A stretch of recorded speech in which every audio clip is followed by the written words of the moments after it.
Bismillahirrahmanirrahim. Assalamualaikum warahmatullahi wabarakatuh. Selamat pagi anandaku semua. Apa kabar hari ini? Semoga semua dalam keadaan baik-baik saja. Sebelum kita mulai pembelajaran pada hari ini, mari sama-sama kita berdoa. Berdoa dimulai.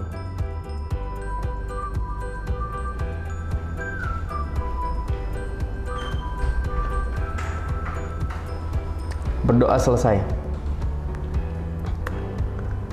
Alhamdulillahirrahmanirrahim. Puji syukur kita panjatkan kepada Allah Subhanahu wa Ta'ala yang telah memberikan nikmat kepada kita, nikmat iman, Islam, dan ihsan, sehingga kita bisa melakukan pembelajaran daring pada hari ini melalui video pembelajaran.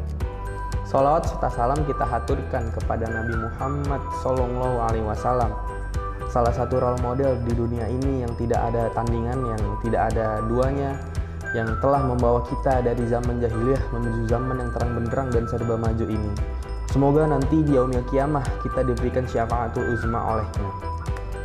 Anandaku sekalian, hari ini kita akan melanjutkan materi teks narasi dengan subtema mengidentifikasi unsur-unsur dan struktur teks narasi. Mari sama-sama kamu simak videonya. Ya. Yang pertama ada sebuah definisi dari teks narasi. Ketika saya sebutkan teks narasi, pasti teks narasi ini kan sama dengan teks imajinasi. Nah, ketika saya sebutkan teks narasi atau teks imajinasi, pasti anandaku sekalian semua sudah tergambar bahwa teks ini adalah sebuah buah pikir yang ada tambahan imajinasinya dari si penulis. Maka dari itu teks ini bersifat hayalan. Hayalan maksudnya dia menghayal, namun menghayalnya menggunakan batas-batas. Karena teks narasi ini adalah sebuah karangan yang berisi serangkaian peristiwa.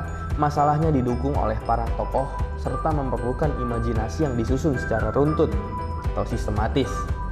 Kemudian rangkaian peristiwa dari waktu ke waktunya dijelaskan dengan urutan awal, tengah, dan akhir. Nah, adapun tujuannya dari teks narasi ini, yang pertama itu menyampaikan informasi atau wawasan kepada si pembaca.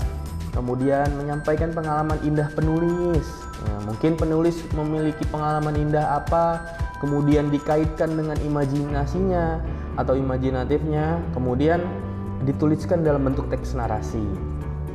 Nah, misal teman-teman di rumah mungkin pernah menonton video atau film serial Marvel. Nah, itu kan kayak contohnya tokoh-tokoh yang ada di dalamnya. Contoh nih ya, Captain America. Captain America itu kan tokoh serial fiktif yang dimana orang tersebut memiliki kegagalan, kemudian akhirnya direkrut menjadi sebuah Captain America, manusia percobaan. Kemudian diperuntukkan sebagai superhero di sana. Nah, itu merupakan sebuah contoh teks narasi atau teks imajinasi di film, yang mana ditambahkan imajinasinya si penulis gitu. Jadi imajinasi ini tidak terlepas daripada sebuah pengalaman si penulis gitu dalam kehidupannya. Kemudian yang ketiga itu sebagai sarana hiburan. Kenapa sebagai sarana hiburan? Karena dengan kita membaca sebuah teks narasi atau teks imajinasi, kita bisa menyaksikan atau membaca atau melihat bagaimana aksi-aksi heroik yang ada pada teks narasi, yang biasanya si tokohnya itu selalu menjadi pemecah masalah. Sekarang kita lanjut ya anak-anak. Sudah paham semua? Semoga bisa dipahami dengan baik. Kita lanjut. Yang kedua itu ada unsur pembangun teks narasi. Unsur pembangun teks narasi dibagi menjadi dua. Yang pertama itu ada unsur intrinsik, yang kedua itu ada unsur ekstrinsik. Ekstrinsik itu bisa kita dapat langsung atau kita lihat langsung dari teks. Sedangkan ekstrinsik kita pahami dulu, baru kita kaitkan dengan poin-poin yang ada pada teks narasi di bagian unsur ekstrinsiknya. Nah, yang pertama akan Bapak bahas mengenai unsur pembangun teks narasi dalam sebuah unsur intrinsiknya. Ada 7. Yang pertama itu ada tema. Tema merupakan sebuah pokok pembicaraan yang menjadi dasar cerita. Jadi anandaku semua, tema itu bisa Pak, di stop dulu Pak. Ya, nanti diedit ya.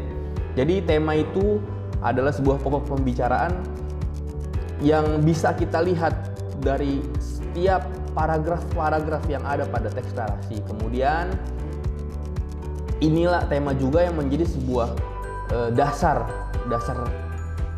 pikiran yang kemudian dikembangkan oleh si penulis menjadi sebuah narasi. Yang kedua ada alur. Alur adalah jalan cerita antar satu peristiwa dengan peristiwa lainnya. Nah, alur inilah yang menghidupkan sebuah cerita, baik itu teks apapun. Ketika ada sebuah alur, maka teks itu tidak stagnan, tapi dia naik turun.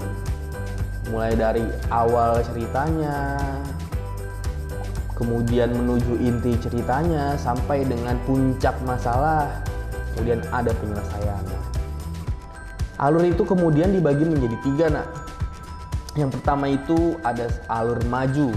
Alur yang menceritakan kisah-kisah di masa sekarang dan juga di masa depan. Yang kedua ada alur mundur. Alur mundur adalah sebuah alur yang menceritakan kisah masa lalu di masa yang sekarang. Nah, buat kamu semua yang suka flashback, nah itu biasanya suka terhadap alur mundur. Adapun alur campuran. Alur campuran ini berupa sebuah alur yang berisikan alur maju dan alur mundur. Jadi di sana ada sebuah kisah yang mungkin di awal itu dia flashback ke masa lalu, kemudian di pertengahan atau di sana atau di akhirnya dia menceritakan kisah di masa depan atau masa sekarang. Nah, seperti itu. Sampai sini bisa dipahami, nak? Baik, kalau bisa dipahami, Bapak lanjut. Yang ketiga ada tokoh. Tokoh yaitu seseorang yang terlibat dalam suatu cerita. Jadi si tokoh ini selalu muncul dalam ceritanya.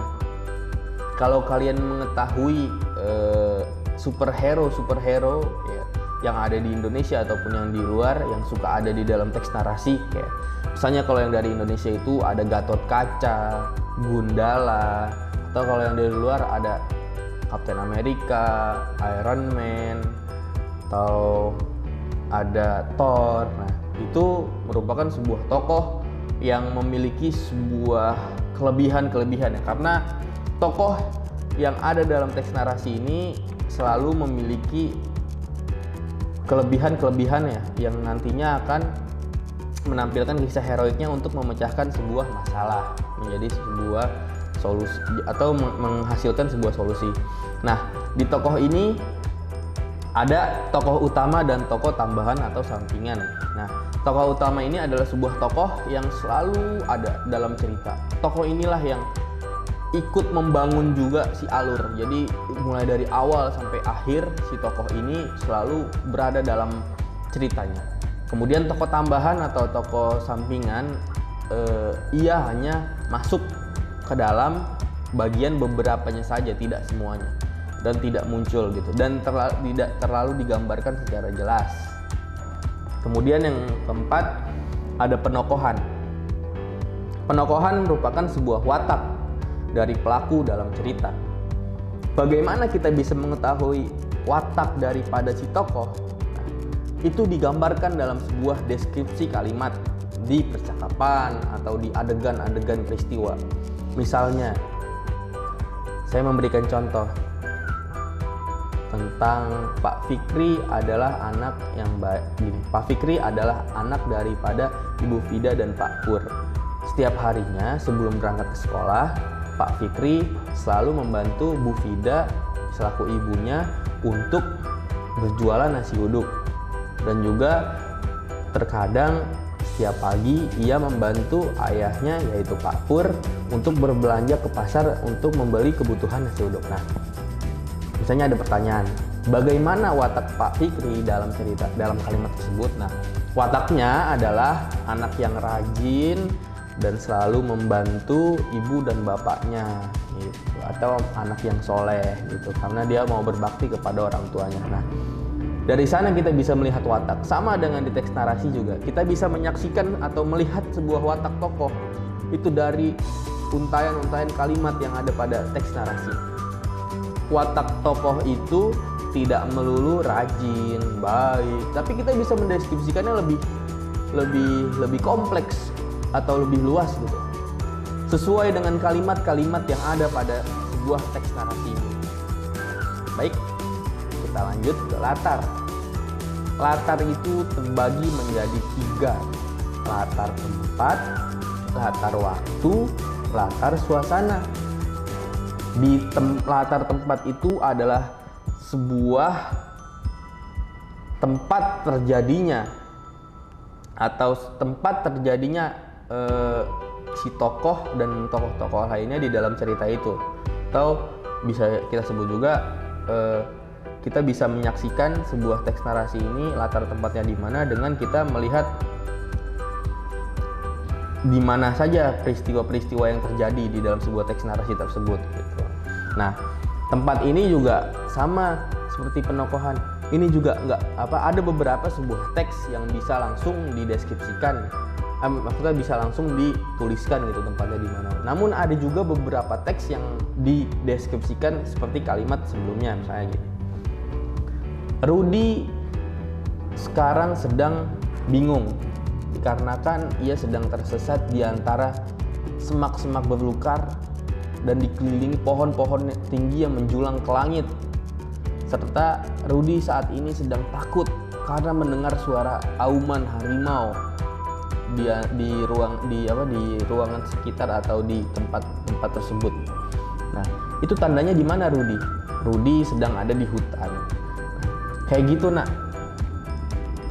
Jika latar tempat ini dideskripsikan, kemudian latar tempat juga bisa kita tuliskan. Misalnya kamu ditanya nih latar tempatnya yang paling dominan, ya udah ditulis satu tempat yang paling dominan. Tapi kalau tidak diminta, boleh juga kamu menampilkan latar-latar tempat yang ada pada ceritanya gitu. Tapi kalau teks narasi ini latar tempatnya jarang sekali di tempat kehidupan sehari-hari. Jadi dia tuh teks yang paling beda ya. Karena latar tempat ini kan mendukung si ceritanya, si alur ceritanya gitu.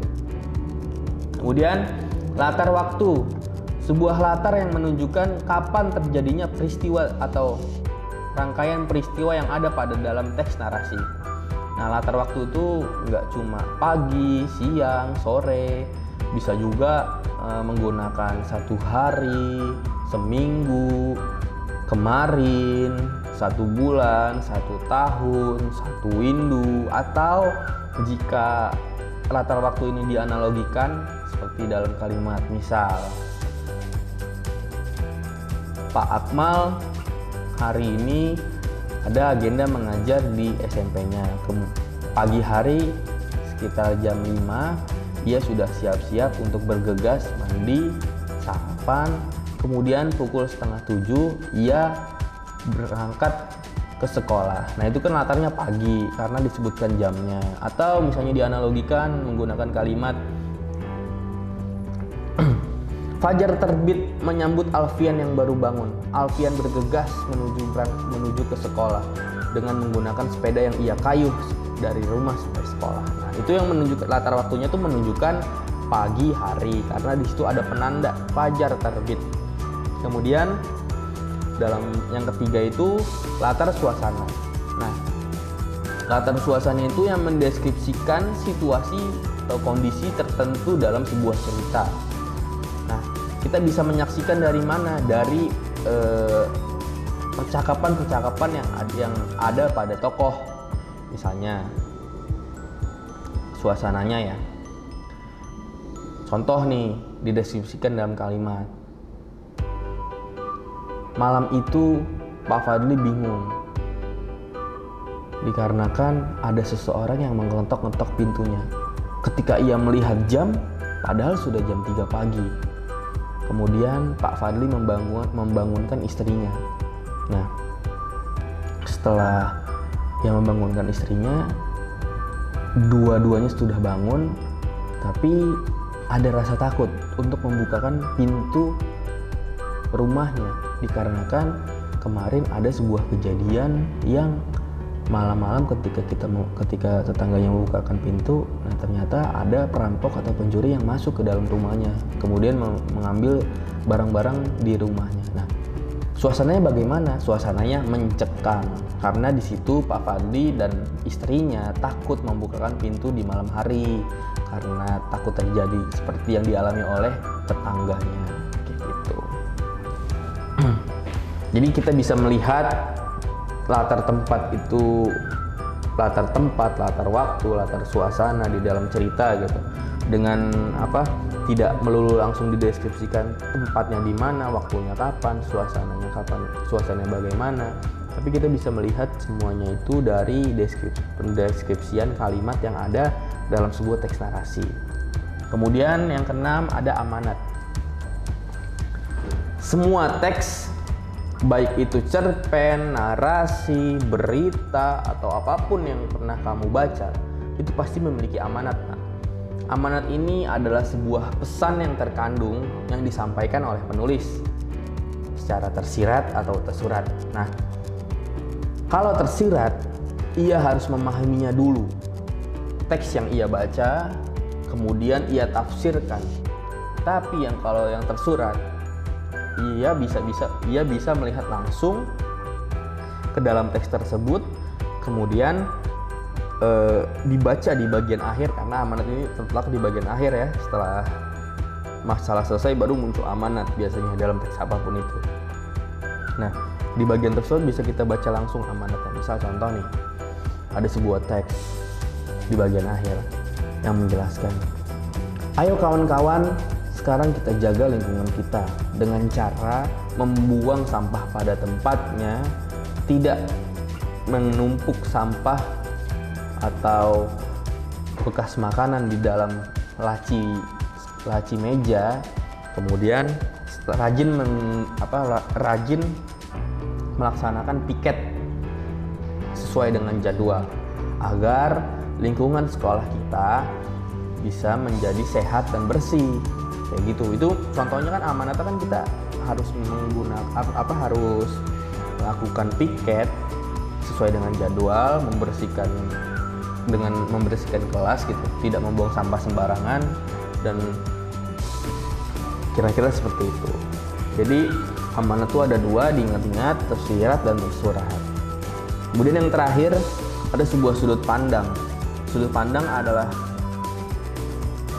penulis memandang suatu peristiwa menggunakan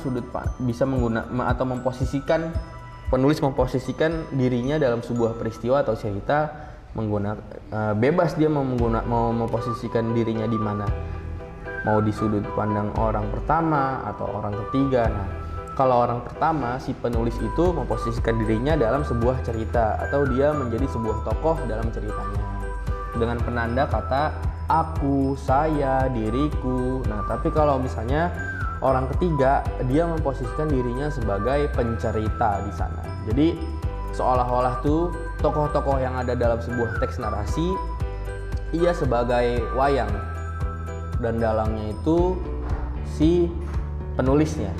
Nah, kita bisa mengetahui penulis memposisikan dirinya dalam sebuah teks narasi itu, misalnya sudut pandang orang ketiga tuh dengan penanda dia atau mereka atau bahkan menyebutkan namanya. Sampai sini bisa dipahami ya? Baik, terus bisa kita lanjutkan. Nah, yang kedua itu ada unsur ekstrinsik. Ekstrinsik ini adalah sebuah unsur yang membangun cerita dari luar. Nah, adapun beberapa hal yang termasuk unsur ekstrinsik ini ada 3. Yang pertama itu latar belakang penciptaan, yakni terkait kapan karya sastra tersebut diciptakan. Yang kedua, latar belakang pengarang, yakni berkaitan dengan faktor-faktor yang berasal dari dalam diri pengarang yang mempengaruhi atau memotivasi pengarang untuk menulis sebuah cerita. Atau bisa juga kamu tuliskan biografi secara singkat mengenai si pengarangnya ini, kan latar belakang pengarang gitu. Kemudian yang ketiga itu ada nilai-nilai dalam cerita yang dalam hal ini berkaitan dengan nilai-nilai di dalam kehidupan. Itu ada nilai sosial yang berkaitan dengan kehidupan sehari-hari, nilai budaya, mungkin ketika ada suatu budaya yang diangkat di dalam cerita, atau nilai ekonomi, politik, nilai agama bahkan ya, dan juga nilai moral. Kemudian kita lanjut. Nah, ciri-ciri teks narasi. Jadi teks narasi ini memiliki ciri-ciri, nak. Apa saja sih ciri-cirinya? Nah, ciri-cirinya tuh ada 8. Yang pertama, ada bagian yang tidak masuk akal. Bagian yang tidak masuk akal tuh maksudnya ketika kita pikirkan atau kita sinkronisasikan ke dalam sebuah kehidupan nyata, itu nggak logis tuh, nggak bakal terjadi ceritanya. Misalnya kayak contoh nih ya, dalam serial teks Gatot Kaca. Misalnya si Gatot Kaca ini memiliki kesaktian sakti mandraguna ya. Jadi ada jargonnya tulang kawat otot besi misalnya kayak gitu. Misalnya dia nggak mempan dipukul atau nggak mempan di apa-apain gitu. Misalnya dalam peperangan dia selalu menang tanpa terluka sedikit pun, itu kan nggak masuk akal pasti. Jadi ketika kita sinkronisasikan ke dalam kehidupan nyata, jadi nggak bisa terpikirkan dengan akal gitu. Kemudian yang kedua, tidak berlatar pada kehidupan sehari-hari. Nah, biasanya ini latarnya itu kalau nggak di kerajaan, di sebuah hutan atau sungai, atau di angkasa mungkin, atau di mana gitu. Yang penting tidak ada latar dalam tidak berlatar pada kehidupan sehari-hari. Kemudian yang ketiga, tokoh utama ini dalam cerita imajinatif atau imajinasi cenderung biasanya itu superhero atau orang yang memiliki kekuatan atau orang hebat. Jadi di dalam sebuah teks narasi ini kita bisa menyaksikan atau melihat kisah-kisah atau aksi-aksi heroik yang dimiliki oleh si tokoh utamanya. Kemudian yang keempat, tema yang diangkat bukan persoalan dalam kehidupan sehari-hari. Nah, ini sama juga kayak latar dalam sebuah kehidupan sehari-hari, temanya juga bukan yang diangkat bukan dalam persoalan kehidupan sehari-hari ya. Jadi tidak ada tuh cerita-cerita seperti kisah persahabatan ataupun kisah-kisah pelajar, kisah-kisah kehidupan saat sekolah atau ketika dalam kegiatan. Pokoknya nggak ada kaitannya deh sama kisah atau persoalan dalam kehidupan sehari-hari gitu. Yang kelima, ada tokoh utama dalam cerita imajinasi ini selalu mampu mengatasi masalah. Nah, tadi yang sempat Bapak singgung di bagian sebelumnya ketika di bagian deskripsi ya. Jadi tokoh utama ini selalu bisa mengatasi masalah. Mau masalahnya sesulit apapun, dia selalu bisa gitu. Misalnya kayak kamu tahu cerita Kabayan,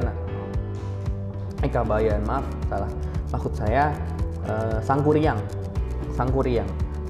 itu kan kisahnya itu dia merupakan salah satu kesatria, padahal kesatria yang jatuh cinta terhadap perempuan yang padahal perempuannya itu adalah ibunya. Ketika ibunya mengetahui si Sangkuriang itu adalah anaknya, akhirnya dia memberikan sebuah challenge kepada si Sangkuriang untuk membuat yang sekarang kita bisa saksikan Gunung Tangkuban Perahu. Nah, sampai pada akhirnya dibuat challenge ketika sebelum ayam berkokok dia harus sudah menyelesaikan, atau sebelum fajar terbit dia harus menyelesaikan Gunung Tangkuban Perahu itu yang sekarang kita kenal dengan Gunung Tangkuban Perahu.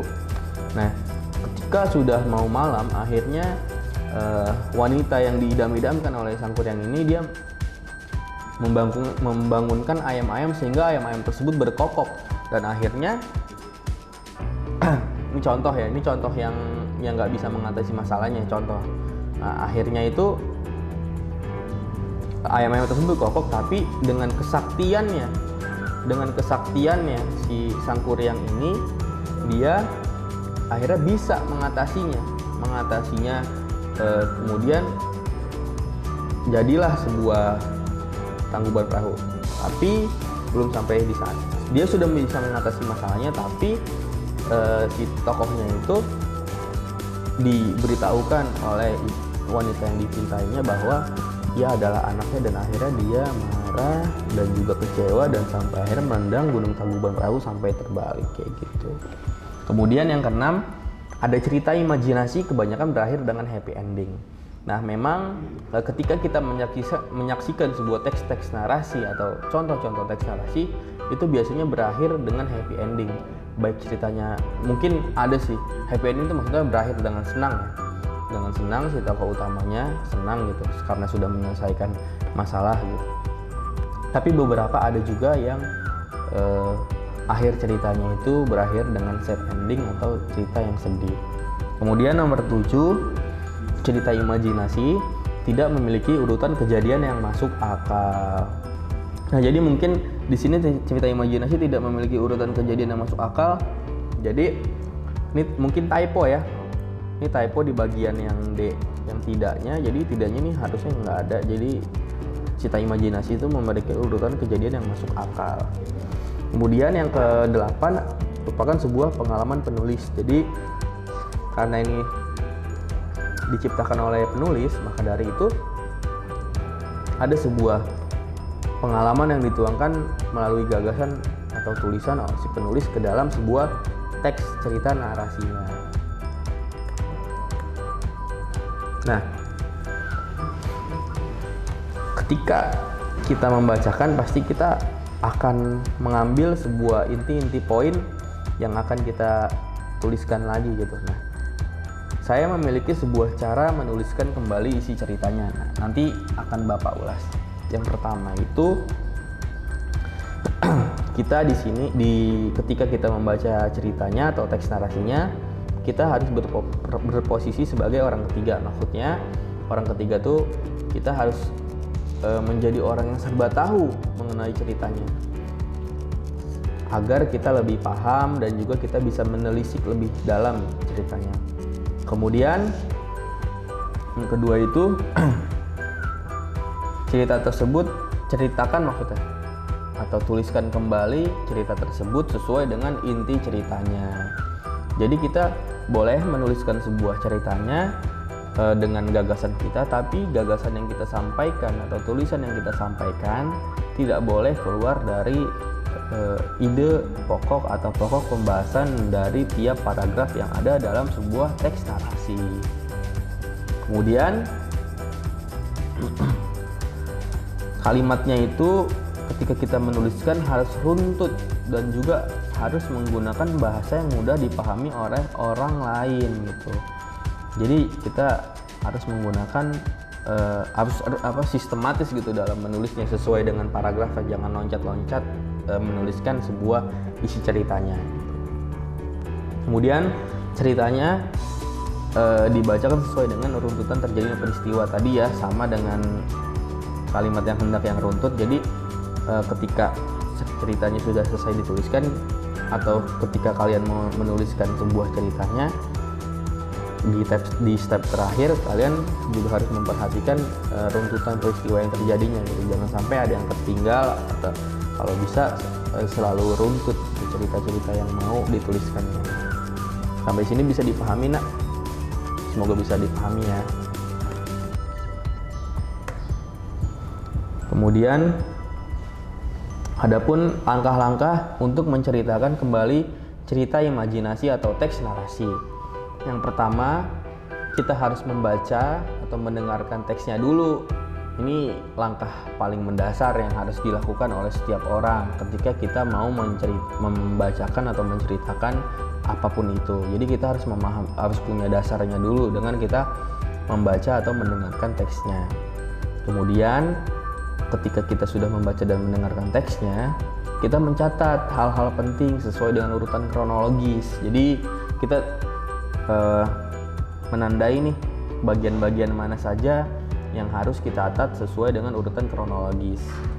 Kemudian kita harus mengembangkan Kemudian langkah yang kedua, ke langkah yang ketiga kita mengembangkan hal-hal penting menjadi sebuah narasi dengan kalimat sendiri. Jadi kita menceritakan sebuah teks narasi menggunakan kalimat kita sendiri tanpa kita harus keluar dari pokok pembahasannya.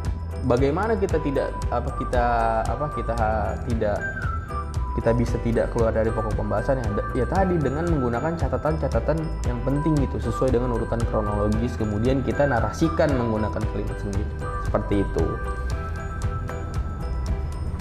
Nah, adapun struktur daripada teks cerita fantasi itu ada 3. Yang pertama itu ada orientasi, yang kedua itu ada komplikasi, yang ketiga itu ada resolusi. Orientasi adalah bagian awal yang berisi pengenalan cerita, seperti pengenalan tokoh dan latar. Nah, jadi pengenalan tokoh, jadi mungkin tokoh-tokoh utamanya itu disajikan di awal gitu, dan juga latar-latar tempat atau waktu dan suasananya. Kemudian komplikasi adalah sebuah bagian yang berisi permasalahan cerita mulai dari awal sampai dengan klimaks atau puncak masalah. Kemudian yang ketiga ada resolusi. Resolusi adalah bagian yang berisikan solusi atau penyelesaian masalah dalam cerita. Nah, ini solusinya ini dipecahkan oleh atau diselesaikan oleh tokoh utama. Nah, ini contohnya nih. Contoh teks berita fantasi. Nah, ini bagian orientasi yang menceritakan pengenalan mengenai latar dan juga pengenalan tokoh. Ini orientasi bagian ini. Kemudian bagian ini menceritakan awal terjadinya sebuah atau awal cerita gitu. Yaitu masuk ke dalam komplikasi dari awal sampai sini, sampai klimaksnya.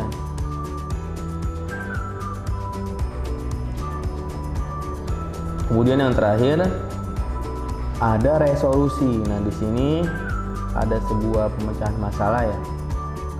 Nah, tadi kan tokoh utama itu Yunus. Nah, Yunus tuh selalu ada di dalam di bagian-bagian cerita atau strukturnya, mulai dari awal sampai akhir. Yunus selalu ada. Nah, ini salah satu contoh resolusinya. Dikembangkan dengan sebab akibat yang unik. Sampai sini ada yang ditanyakan, nak? Baik, kalau tidak ada yang ditanyakan, Bapak akhiri pertemuan pada hari ini. Mari sama-sama kita ucapkan alhamdulillah dan doa kafaratul majelis. Alhamdulillahirabbil alamin. Subhanaka Allahumma wa bihamdika asyhadu alla ilaha anta astaghfiruka wa atubu ilaik. Terima kasih. Wassalamualaikum warahmatullahi wabarakatuh. Salam literasi.